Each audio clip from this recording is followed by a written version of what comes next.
Okay.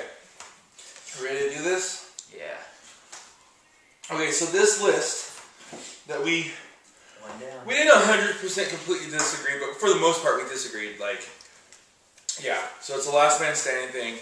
I'll try to go through it kind of quickly because we want to spend more time on ours. But they have as number 10, they have the Hulk, which I was surprised that, like, oh, he barely made it on. Yeah, that was ridiculous. That kind of made me mad. And it says, oh, so here's what I'm going to do. I'm going to say them, and I'm going to, I'm not going to read because it says like his deal and then why he's number 10. Well, I'll put the link up there so people can look. Yeah, and I'm not going to put it on, like, his deal because you kind of know who he is and all that. I'm just going to kind of read why they're 10, because the whole idea is it shows, like, how they would have fought against other characters. I'm going to try to go through this quickly, so we'll try to keep our comments kind of to a minimum. So, like, let's not talk about something if it's kind of obvious. Like, that's only if we really... Like, I know when it gets to some of the characters, we had some specific things we wanted to talk about. But, like, let's not just, like, completely go into everything because this will be too long. So, why he's number 10. Hulk smash, ellipsis, with 3 dots. And that's about it. Yeah, he may possess Banner's... Okay. No, he doesn't. Not all the time. He goes back and forth. Okay, wait. He may possess Banner's keen scientific mind and the ruthless cunning of Mr. Fix-It, but on this list I'm not sure if they were referring to an actual person, were they? I don't know what they're talking about. This isn't... And the thing is, even their... Sometimes I agree with their stuff, like why that character, but then their logic is retarded. Okay, list of Superman, Warrior Woman, and Norse... Warrior Woman? Wonder Woman. It says Warrior Woman. We're on this list of Supermen, Warrior Women, and Norse gods. The Hulk's muscle just ain't enough to overcome the number 10 slot. So basically they're saying, yeah, he's big and strong, but that's it. And there's other warriors. So agree or disagree, but that's kind of their point. And yeah, so... We'll get to that later. Here's the thing. The next one is Firestorm, which apparently Jeff didn't know about until this. I have some comics from I thought he was... I had him confused with... Because Marvel has Firestar, who they mentioned in Ultimate Alliance 2. No. And then I was telling also Jeff... Firecracker, and then Stormfire, Sunfire. Yeah, there's a lot of the word fire. Yeah, he basically, in my opinion, he's basically DC's, like, Thor, but he's, like, scientific instead of magic. I don't know. I don't like him that much. So why he's number 9, Ronnie's a young Turk who's easily distracted. Even with Steen playing the brainy scientist, basically there's a scientist like that's also in his head that kind of guides him. He's got an inner voice. While the Hulk's limited powers are something Ronnie could handle, any of the more varied attacks from the really diversified guys on this list would clean Ronnie's clock. Versus the Hulk, one heavy-duty adamantium prison cell wiped up out of nowhere, and Hulk is out of the fight in 5 seconds flat. So basically they're saying he could use his like matter transforming abilities to create an adamantium cell that the Hulk couldn't get out of. He's from DC, isn't he? Mm-hmm. What is adamantium to him? He doesn't know what that is. Well, so it doesn't exist. But the whole idea is like if the world... I don't know. That's what they said. That's what they said. So, okay. So... Again, I honestly wouldn't have put him on, this guy, on just because I don't like him. He's weird, he's vague, he's old. Like, they don't really use him anymore. Like, if you've ever go watch the 60s Super Friends, he's on there, but so is, like, a weird Indian guy who his bottom half of his body turns into, like, a tornado or something, you know? Like, just because it's like, okay, whatever. Professor X, pre-Onslaught. I didn't catch that before. Yeah, because after the Onslaught disaster, he lost all his powers. All of his powers? Mm-hmm. Yeah, no, he was a human. He gained the ability to walk. That's fine.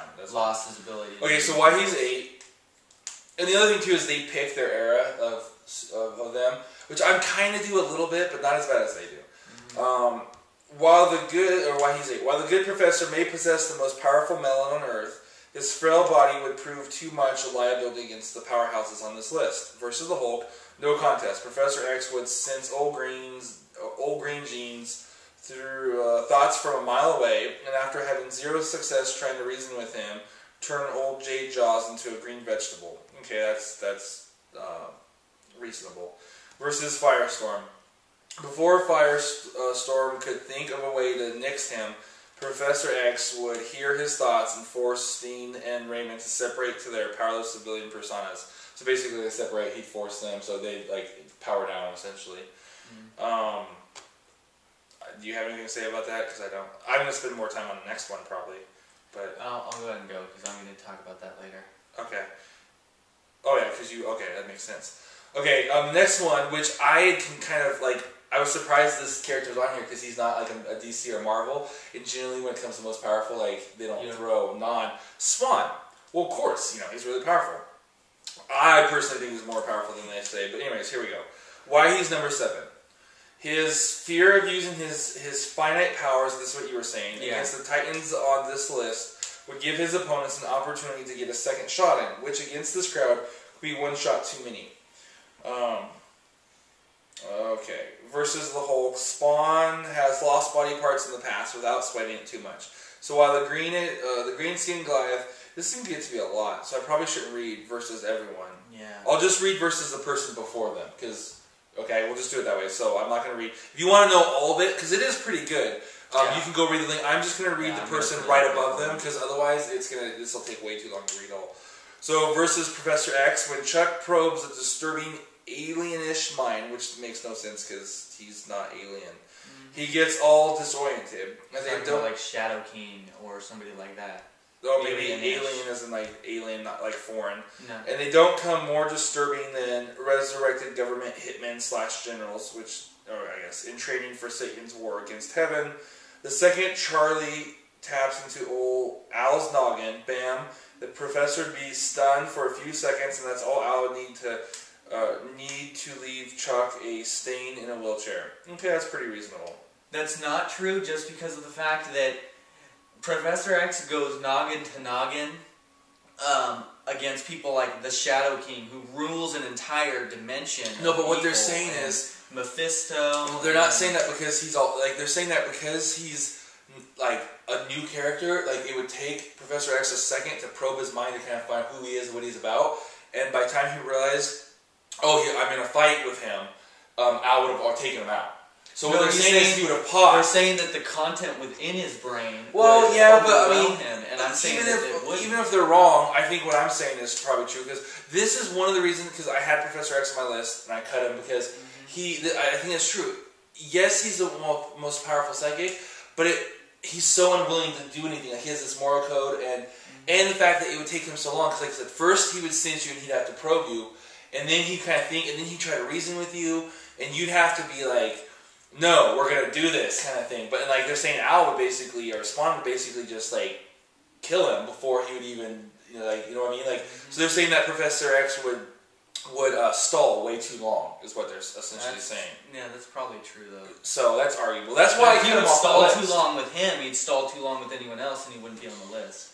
True. I mean, but see, with Hulk, they were saying that because he was coming from a great distance. So I don't know. And arguably, I guess Spawn could kind of appear on this realm from another. I don't know. So I don't know enough about. I did some research on Spawn, but not enough to know that. Okay, number 6, Doctor Strange. Why he's number 6? Well, he's beaten cosmic menaces to save the universe countless times. Doc Strange is only human with limited stamina, speed, and reflexes. Okay, that's given. Versus Spawn. He's an old man. 2 things tip in Doc's favor. Plus, he's a doctor. That's not a very good fighting experience before. That's not good fighting training compared to like Spawn and some of these other characters who are like warriors, 2 things tip in Doc's favor. First, he's been around a lot longer, traveled to countless dimensions with varied battlegrounds, and has forgotten more mystic battles than Spawn's ever experienced. Secondly, while Spawn is cautious with his power, the Doc would just cut loose. Okay, I'm going to have to say, I think, like I said, I spent a while last night on Wikipedia researching Spawn, because I know of Spawn, I grew up around Spawn, but I've never, I've read, quite a few of his books, but I don't know him enough to, do this, so I had to research him, and both you and they are talking about his fear of his finite power. I think that's early Spawn. I mean, Spawn's been around since the mid-90s. That is an old article. This article is something like because 10 or 15 years old. Spawn has been, and we'll get more into this later, but Spawn's been reborn several times, and his power source has changed several times.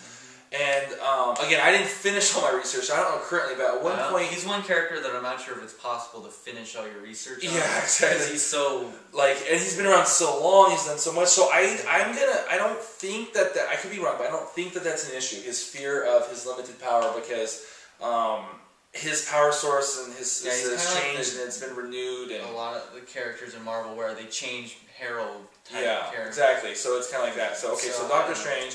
I was really surprised at number 5, which is Flash. I would not think the Flash would have gotten on a top 10 list. Mm-hmm. They almost convinced me is what they said, but I still don't think I buy it.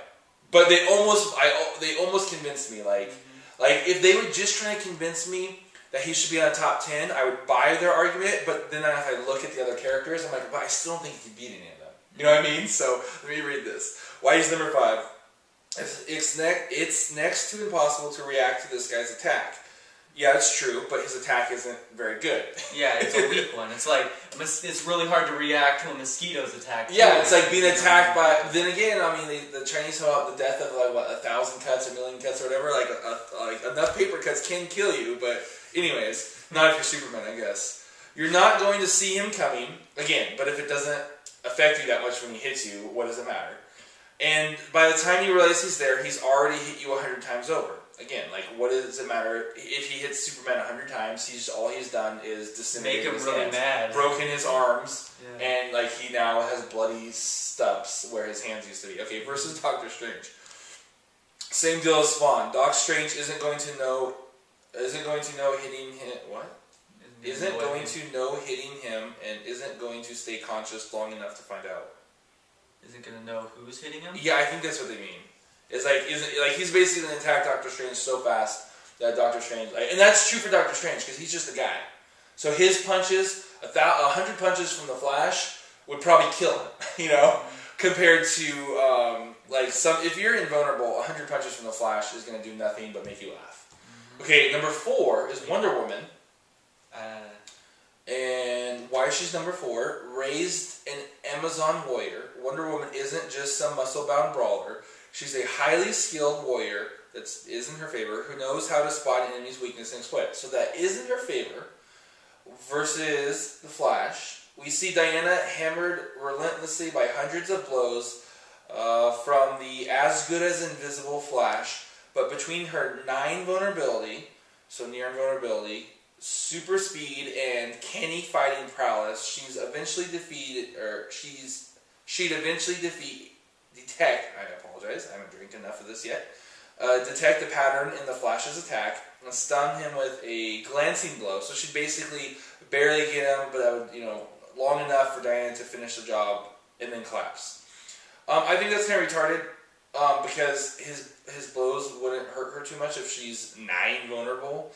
Plus, I don't think she could touch him. But anyways, thing with her is they talked about how somewhere in here it basically says it was the other list, because we found another list that we mostly agreed with, but we did have some revisions. But they made a comment about how the only reason she's not higher on the list is because she's not actually vulnerable. Like, she's almost as strong as Superman, but she's a better fighter and all this kind of stuff. But she's not actually invulnerable. And she can be cut and stuff. Yeah, like Wolverine could stab right through her, kind of thing. And so would a lightsaber, so would Deadpool swords. There's a lot of things. So they're saying that's why she's not higher, but I say because of that, she's not on the list at all. In my opinion, to be on top 10, you have to either be invulnerable, regenerate, or have a healing factor. Like a fast healing factor. Yeah.